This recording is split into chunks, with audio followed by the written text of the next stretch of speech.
If you want to try something groundbreaking and mind-blowing, this right here, this is chocolate coconut water. Do you even understand how instrumental you were in our uptick as a business? It is night and day. So why does this taste like that? Because the coconuts are being sourced from Thailand. Yes. A coconut from Brazil or Thailand tastes completely different than a coconut from Vietnam. Every year, there are 3,000 beverages that start. Whoa. And only 1% of them will make it to 10 million.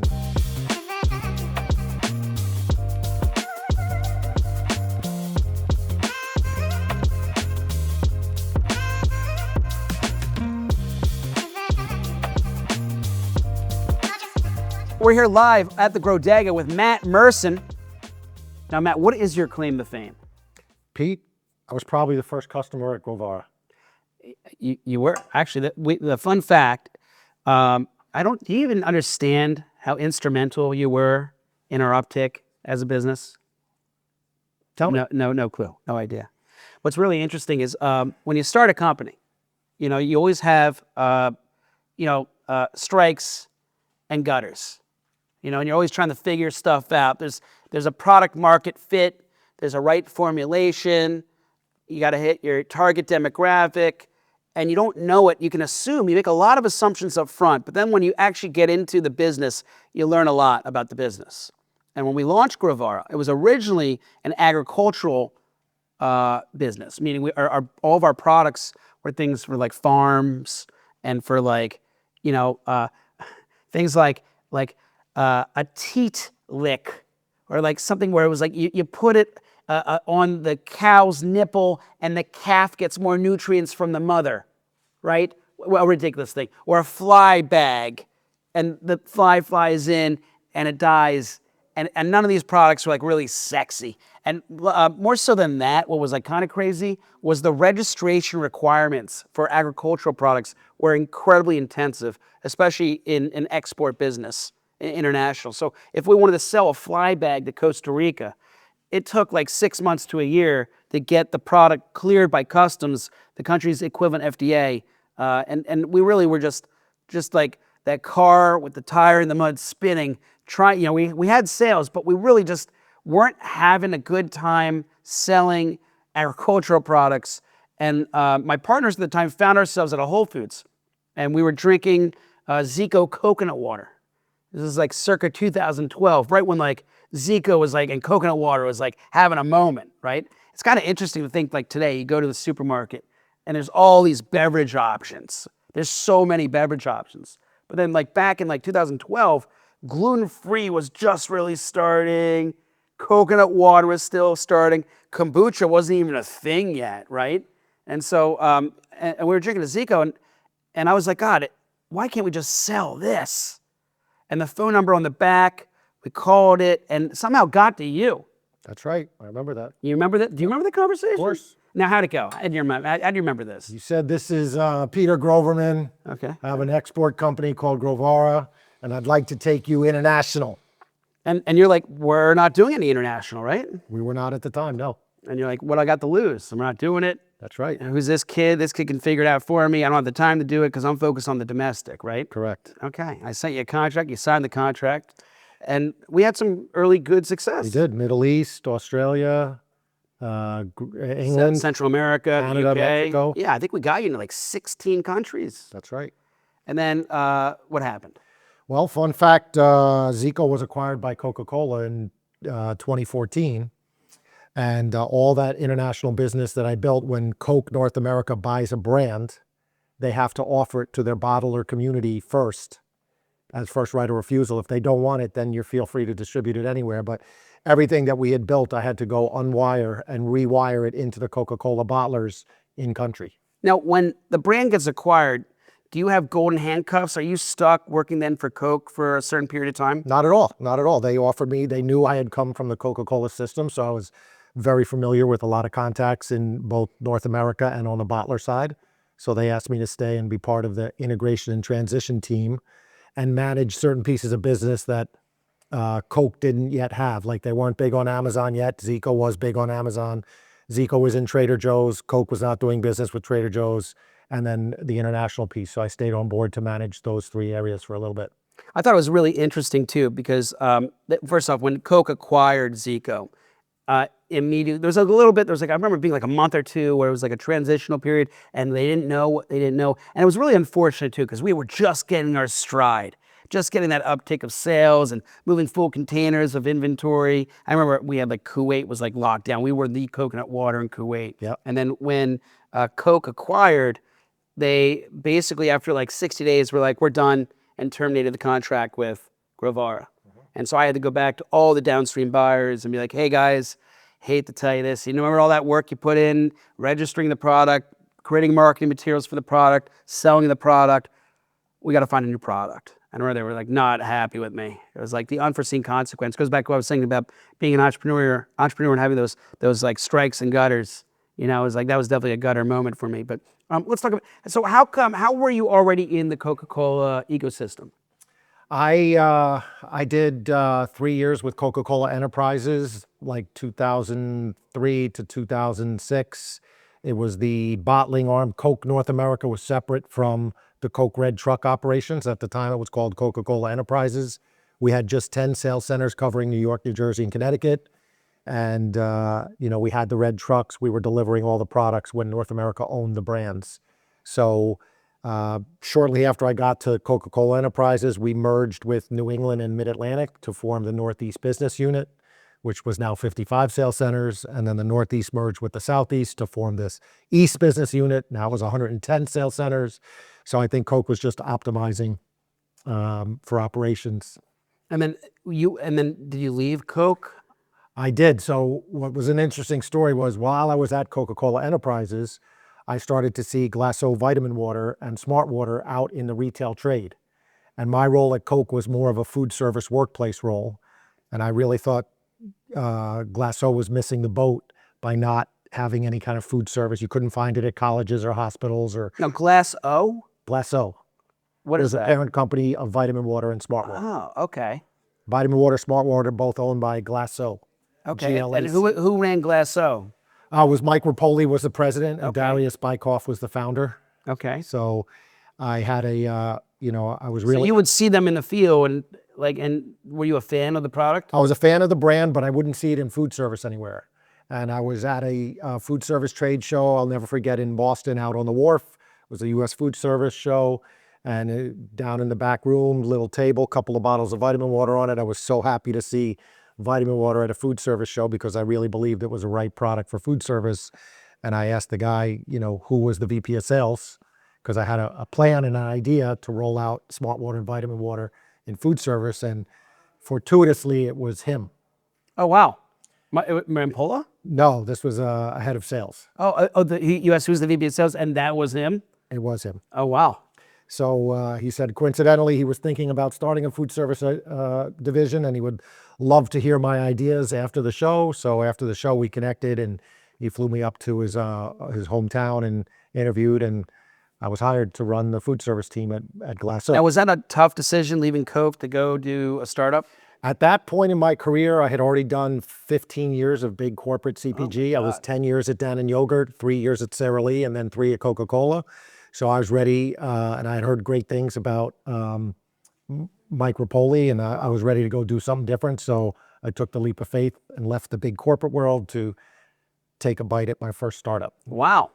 Okay. And then, and where were they based? Out of New York? Whitestone, Queens, New York, just wow. by Shea City Field. And you're from New York? I am from New York. Okay. So that was nice having that in your backyard too. Right.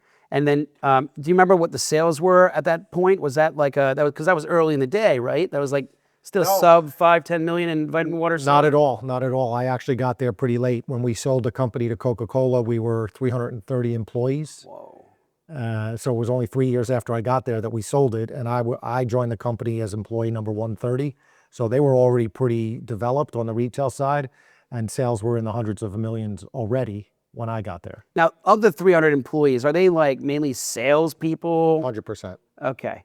Just going out, knocking on doors, getting stuff on shelves, make sure it looks pretty, getting marketing materials, doing promos, right? Right. So we had a secret weapon, which was called field marketing.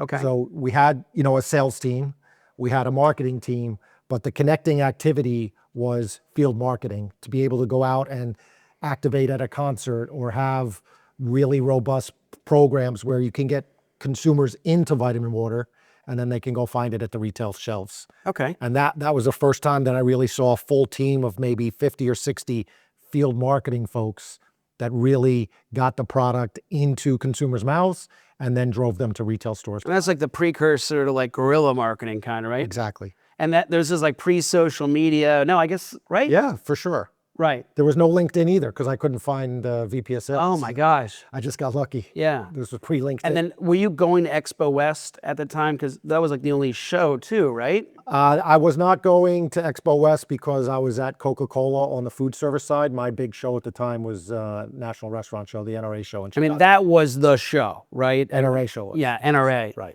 And then, which is interesting too, because you think like today, now there's so many shows and there's like online, we say at Grovara now we're a 24/7, 365 online trade show. But it's interesting how, because of like LinkedIn and social media, how like I don't want to say the importance of shows are not what it used to be, but like the show was everything back then, right? That was the thing to do if you wanted to be seen and heard. So that's really interesting.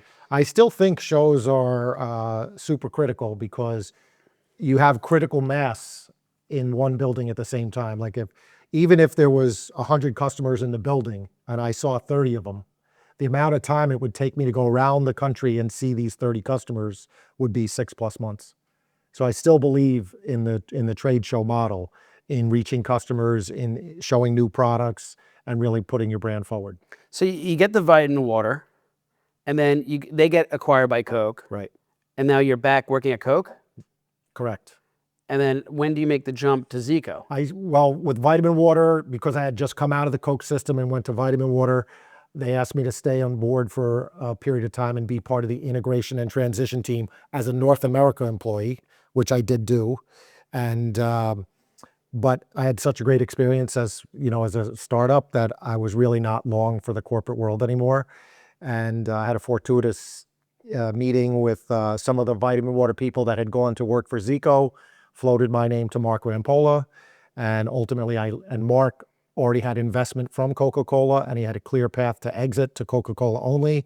So he wanted to build alignment between Zico and Coca-Cola, and he offered me a job at Coke. Wow. So I left, at Zico, I left Coke to join Zico as a startup. Now employee number 30. Wow. Much earlier stage. And then how many years later did Coke acquire? Like another 3 Coke years? bought Zico in 2014 in 3 years. Oh my! So you're like the 21. 3-year. Yeah. That's your number. Well, just the pace of, as I look back over my career, just the pace of business has exploded, right? I was at Dannon Yogurt for 10 years, and mind you, that is pre-Greek yogurt, the Yoplait and the tubes, the Go-Gurt tubes. Right. Like it was It was fruit just on the yogurt. bottom or blended. Right. There was nothing happening in it. And now yogurt has exploded, but I was literally there for 10 years and thought I would be there for 30 and retire. Now, was this all like when you went to college? Where did you go to school? I did my undergraduate at SUNY Albany and then my MBA at Pace. Was this always the dream? My dream was to be a brand marketer for, at the time, any brand you saw on a NASCAR.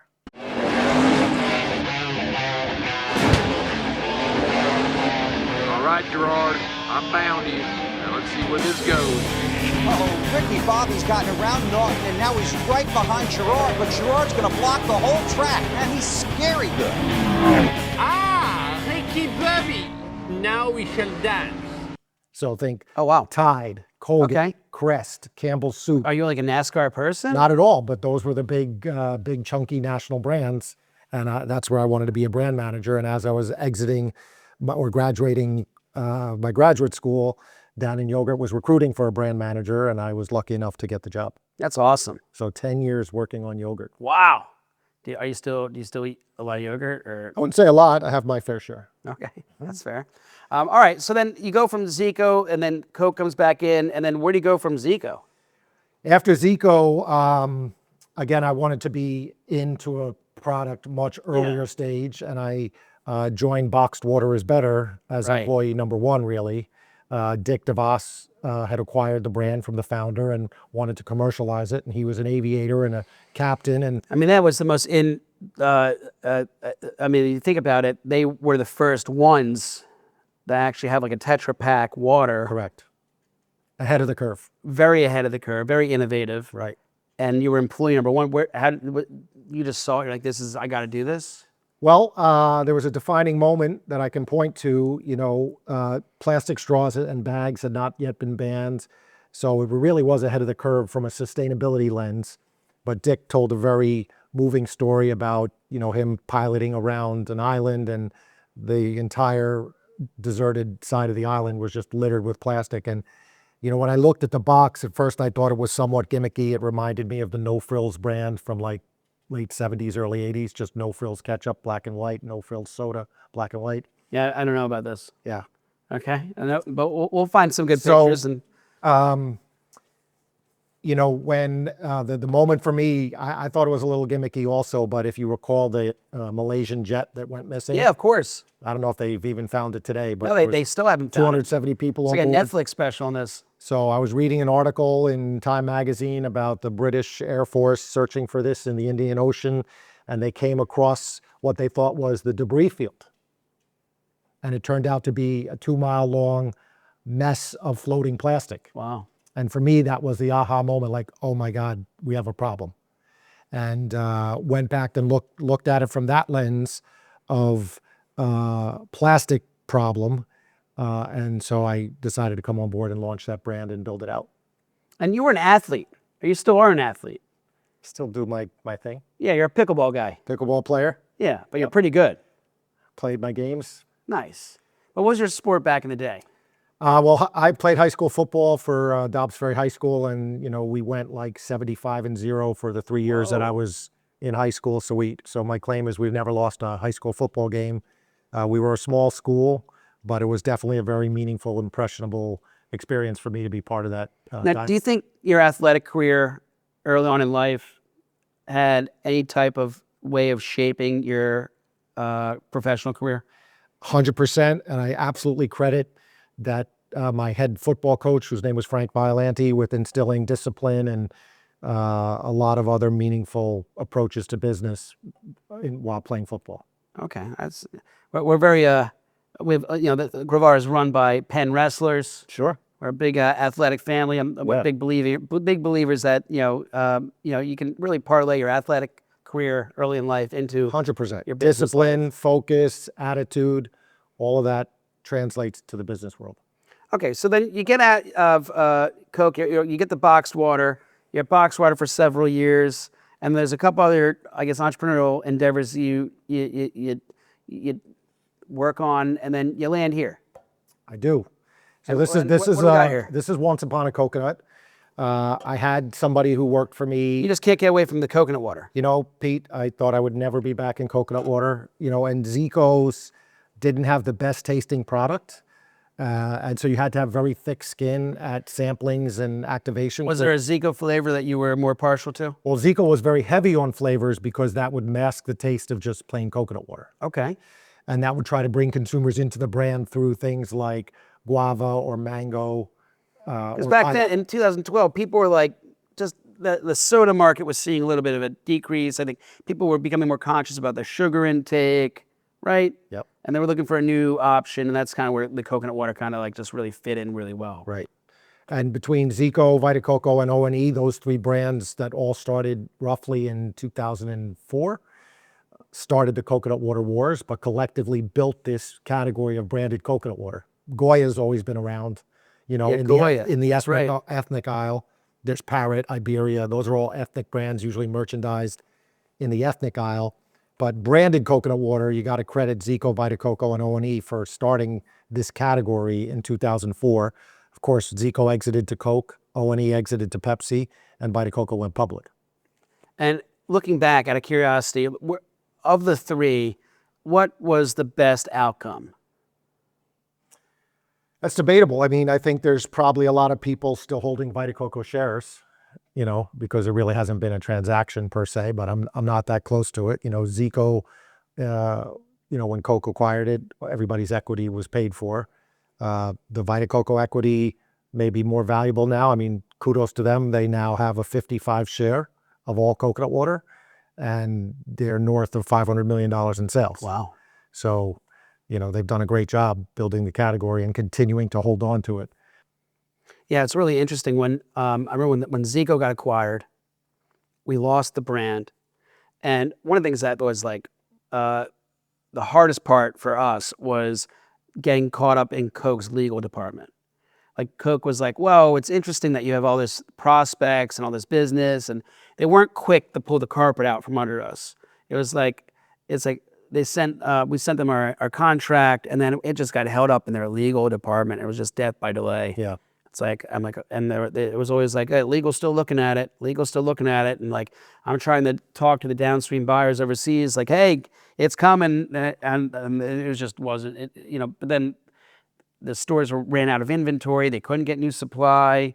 And we were just like caught in a pinch. It was really hard. And then it was explained to me from Coke that the bottlers overseas didn't want the product because they had the first look. Right. And the Coca-Cola bottlers overseas didn't want the coconut water because, first off, the supermarket sophistication was a little delayed from where the U.S. was. Like, coconut water hadn't gotten there yet. So even though the U.S. was now all in on coconut water, Costa Rica market, which has its own coconuts, so you're trying to like now convince them like, oh, don't buy the regular coconut for $1, buy the canned one for $1.50, and it's like a tougher sell, And then you have like the Middle East, which was like, you had the bottlers over there who were like, if we're gonna sell a Coke, a Zico product, then every case of Zico we put on the truck, we got to take a case of one of Coke's top 5 selling products off the truck,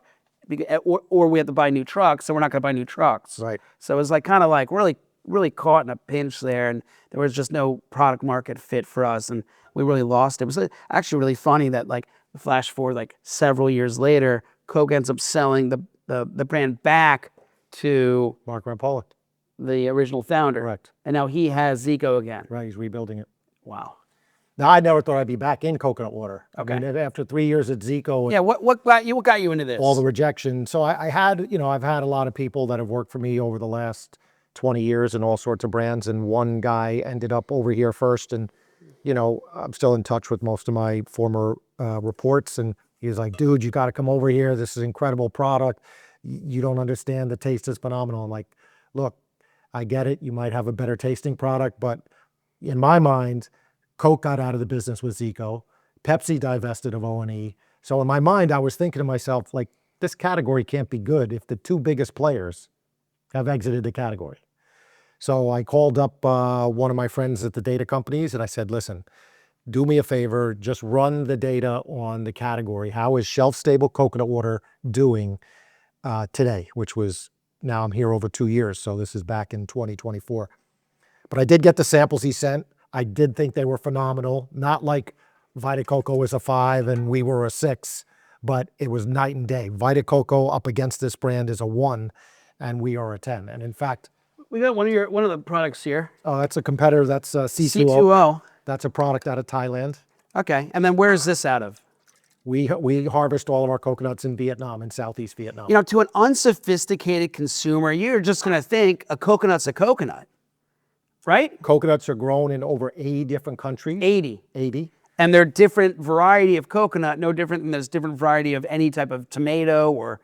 To the lay person, when you think of coconut, you're going to think of a big giant coconut with a big brown husk. You're going to crack it open. There's going to be all this white meat on the inside. That's a very mature old coconut. We harvest coconuts when they're only the size of softball. They're green. And when you crack them open, there's no meat. On the inside, it's just clear liquid. Wow.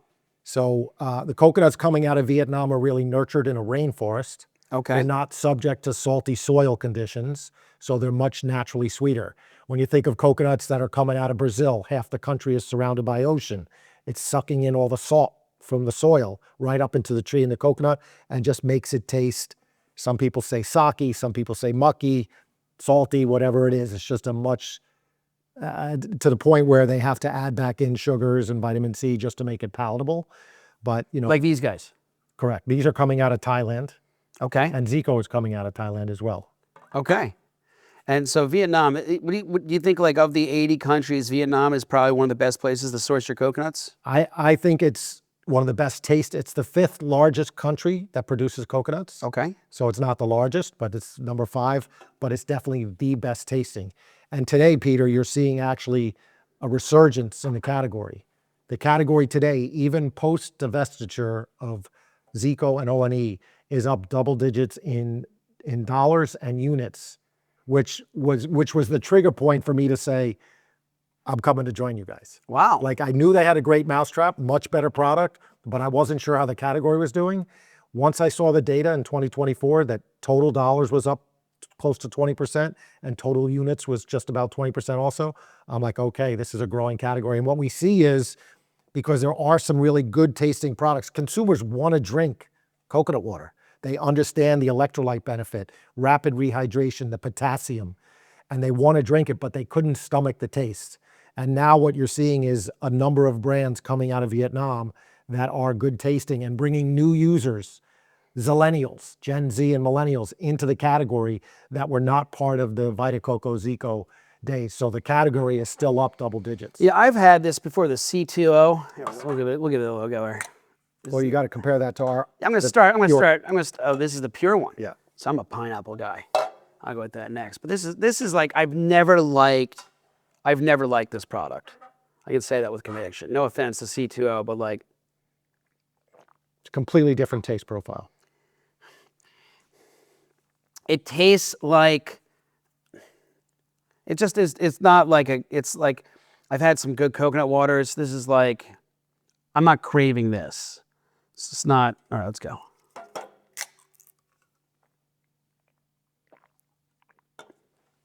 Come on.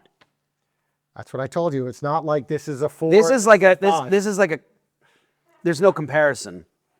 C2O is like a watered down, what did he say, sake? Some people say sake. Is that like a foot sock? Like a sock? Could be. Because that's exactly what this kind of tastes like. I'm not crazy. This tastes like almost like a coconut oil flavored. What is in this? Coconut water. It's just coconut water? If you want to try something groundbreaking Yeah. and mind-blowing, this right here, this is chocolate coconut water. Okay, This let's go. is an absolute game changer. Let's try it. Let's try it. This is going to taste like a creamy chocolate milk. Okay. But there's absolutely no dairy, no gluten. It's plant-based, it's vegan, it's non-GMO, Tastes like a creamy chocolate milk. no dairy, no You lactose. don't even taste the coconut. So for all these consumers out there that are lactose intolerant over the years, Wow. now they can come back to chocolate milk without having the dairy. Dairy-free hydration. That's right. It doesn't taste at all like a coconut. This is a game changer. Now I have this product in Costco. We have a 12-pack of chocolate coconut water in 2 Oh, pieces wow. in It's Costco. fabulous. And it's like refreshing. You're getting all the electrolytes, the Man, health, it is night and day. So why does this taste like that? because the coconuts are being sourced from Thailand. Okay. Just like an orange from California Okay. tastes completely different than an orange from Florida.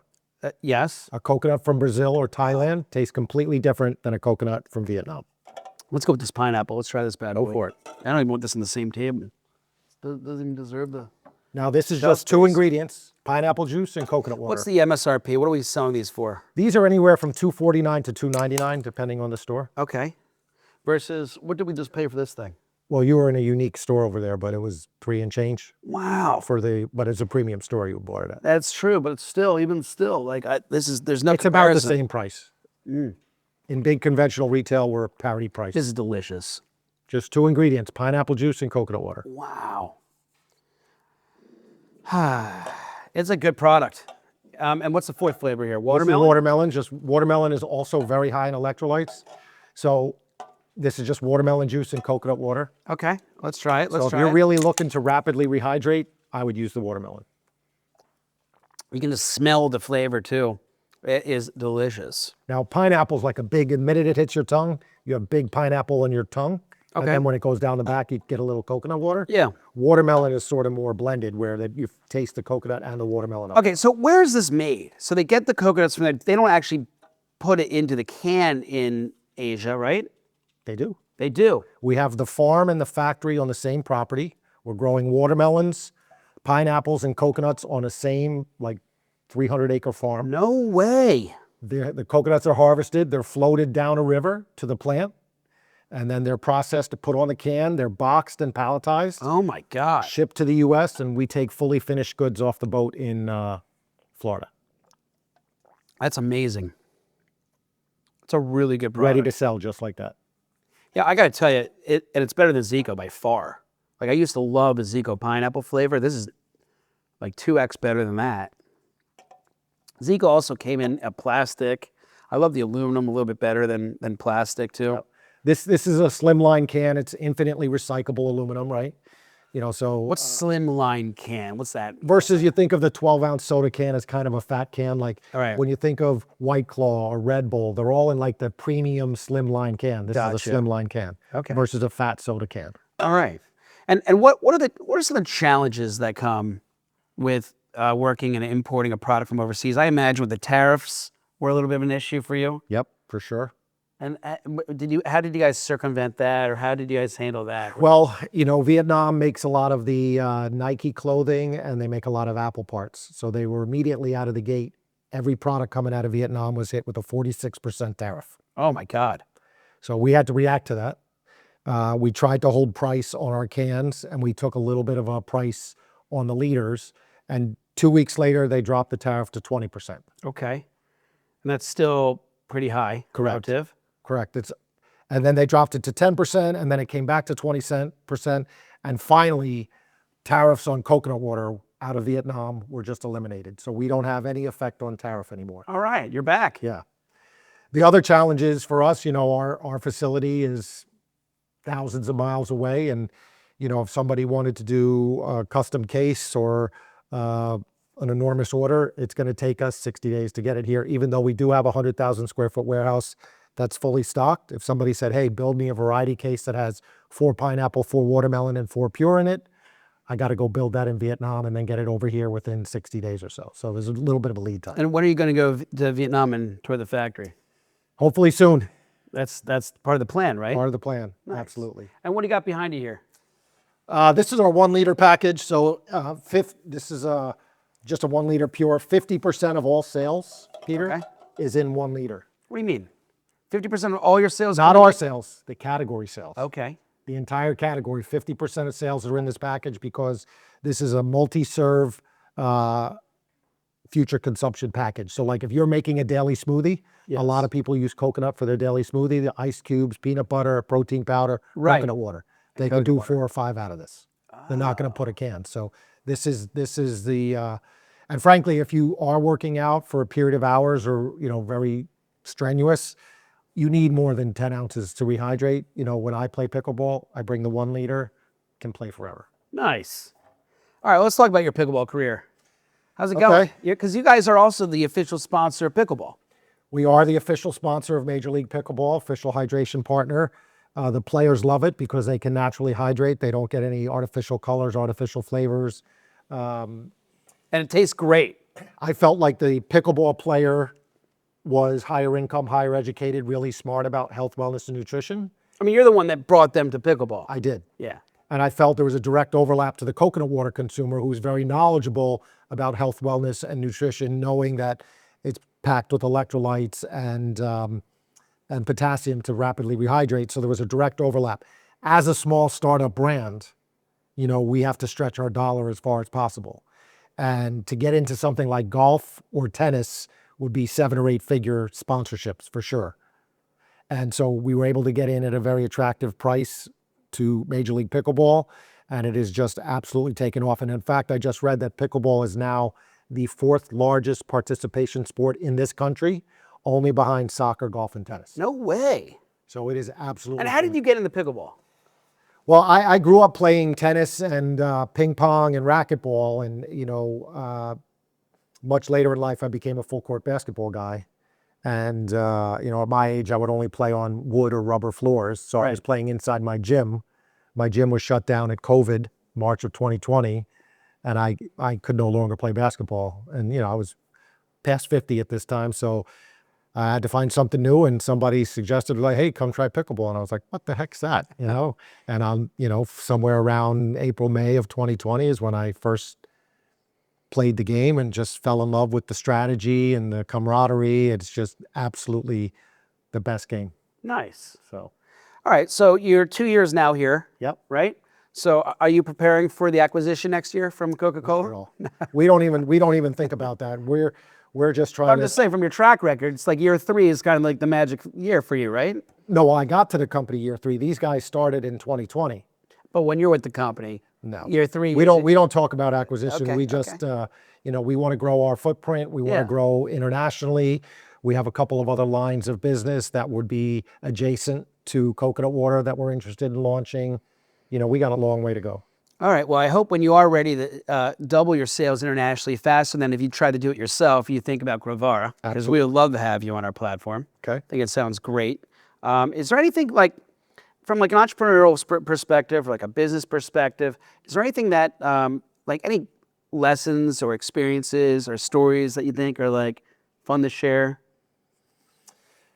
Well, I also invest in a lot of other emerging brands, and I mentor a lot of other startup brands through Startup CPG, and you get all sorts of experiences. And the thing that's always ringing in my head is every year there are 3,000 beverages that start In the U.S. in the U.S. 3,000 Beverages launched every year, Whoa. and only 1% of them will make it to 10 million. That's 30. Hold on, say that again. So 3,000 launch 1% of them will 30 make it to $10 million in sales. in their lifetime or in that year? Period. Period. Yes. Some might go beyond, but the odds are definitely stacked against you. So, what I have really learned is you have to have alignment. You have to have, only a product that's either a better mousetrap or adds a different type of value. Like if I can make coconut water cheaper and people were buying on price, I'd be okay. But if I can make a better tasting coconut water, different than what's out in the category, you'll bring people into the brand. So you got to have a track. Of course, it's got to be aligned up with your funding. Coconut water is incredible. Any beverage is incredibly capital intensive, tens of millions of dollars. Because you don't just have to make the product. I think people think they can make it, they can sell it. But it doesn't necessarily work like that, because you have to make it, and then if a retail market is going to take on the product, then they're going to need net payment terms. So you have to have someone who can finance it, and then when they go for the replenishment, you got to have the product on hand. So you have to have the capital to remake it, to have it on hand, so when they place the order, that you can keep the flywheel moving, right? There's so much expense, Pete. And the marketing, starting with the slotting fees. Now, what are slotting fees to a layman? It's a one-time fee that a supermarket will charge for you to put this item on their store. It's usually, let's just say it's $100. So if there were... Is that a normal price? It's like $100 per store? Per SKU. Per SKU? So if I have 4 flavors here and a 5th one in a liter... You're going to pay $400 per store that get on the shelf? Correct. So you have to sell like 400 of each to get your money back? Correct. Whoa. Now, listen, it's a one-time fee that you should, in your mind, if you believe in the brand, would amortize over its lifetime. You're never going to be charged that fee again. But the biggest challenge is, I feel like selling it in, we have an incredible product. The category is on fire. We are the lead horse in the category. We have incredible syndicated data showing we're turning in and outselling other brands. So we've earned the right to be on the shelf. The retailer will bet on us and put us on the shelf. Now, the toughest part is getting it off the shelf. So if I want to go out, just for perspective, if I want to go out and do a demo on the corner here, it's going to cost me roughly $300 between product, staffing, whatever kind of fees are associated with doing a demo. And at scale, it gets into the hundreds of thousands of dollars for just demos to get my product into people's mouths. I'm in the Sprouts over here down on the water, and we're up against 6 other coconut waters sitting on the shelf. And if you haven't tried my brand, you probably won't come into it if you're using another brand. But now if I went into Sprouts and did a demo side by side and let people try my product against what they currently might be using, I will come. Yeah, because if you're just a layman guy and you're seeing this product on the shelf and this here on this stuff, you might even be like, "Whoa, that's a taller product."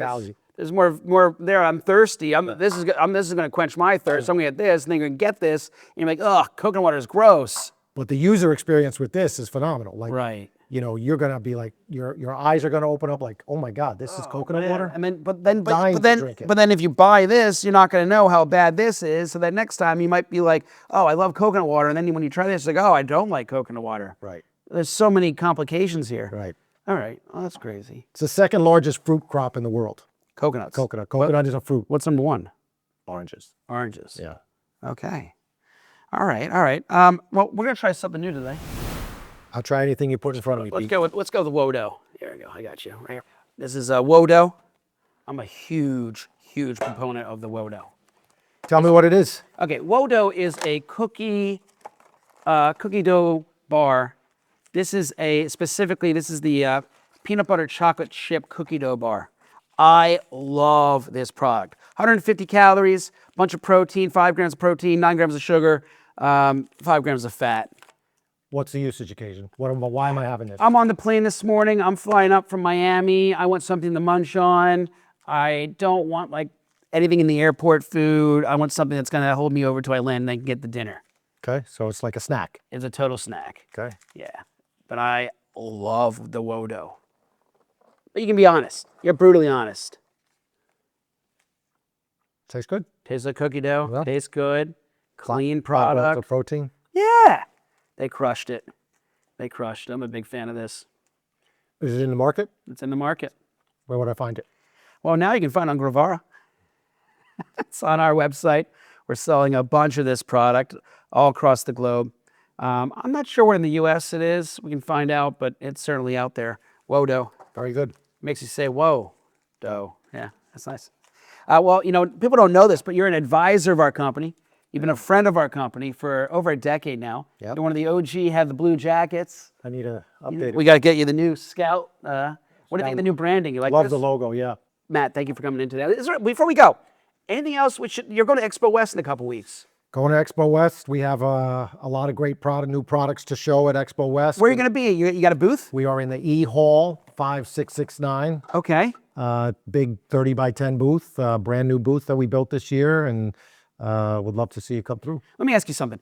Do you have any tips or tricks for people who are like first timers going to Expo? What do you tell them? Are they first time exhibitors or are they first time attendees? First time attendees. Let's go there. Oh, first time attendees, I would tell them they have to do there's like 5 massive buildings. I think the Anaheim Convention Center is the second largest in the world. And there's over 110,000 visitors and there's over 3,000 exhibitors. You have to do your homework beforehand to know who you want to visit, because you're not going to be able to walk all the aisles and all the buildings in the course of 2.5 days. Yeah, you got to know before you go. Have an objective of what you want to accomplish as an attendee at the show. Yeah, just don't go in blindly and try and find something. Right. Now, on the flip side of that, for exhibitors, this is the Super Bowl for exhibitors. And the show itself is just the output of all the work that goes up to the show. So if you're going to have a successful show, you will have spent the 6 weeks prior ensuring it's successful with outreach, with planning, with getting people to your booths, the presentation. Everything that you do should be super successful when the show happens. It's just the Super Bowl. Okay. Any last words? Anything else we should know? No, I'm glad to see you, and I'm glad Grovara is doing good. And Yeah, we're back, baby. I'm rooting for you all the way. Yeah, it's coming together. It's going great. Thank you for coming on the podcast today. Like, Travis. comment, subscribe, and always go global here at the Grodega Podcast. Matt, thank you. Good to see you, Pete. Yeah.